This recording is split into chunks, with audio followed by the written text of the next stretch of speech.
তাদের জন্মদিন প্রচার করবো। মাহমুদা মুখ আপু আপু ওনাকে একটু দেখতে হবে। উনি তিনজন ব্যক্তি, করিম এবং স্বামী, তিনজন ব্যক্তির জন্মদিন। কাছের মানুষ আর আমার বড় ভাই। মোবাইলের জন্য ক্যামেরা আসে না। খুবই ভালোবাসি। তাদের জন্য আমার মন থেকে একদম ভালোবাসা থাকলো। সবাই ওনাদের জন্য দোয়া করবেন। বাউল করিম ভাইয়ের কথা তো মানে বলে শেষ করতে পারবো না। অনেক গুণী একজন ব্যক্তি এবং অনেক সুন্দর সুন্দর গান আমাদের উপহার দেয়। আমাদের জেমস খ্যাত রহিম ফরাজি ভাই, তিনি আমাদের গান দিয়ে মুক্ত করেন। আর মানবতা ফেরিয়ালা শারীন ভাই তো অতুলনীয়। উনি প্রতিদিনই তৃণমূল মানুষের জন্য খাবার বিতরণ করেন। তো আসলে এই তিনজন ব্যক্তি হচ্ছে গুণী ব্যক্তি।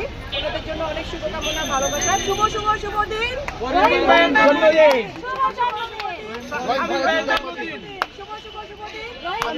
শুভ দিন।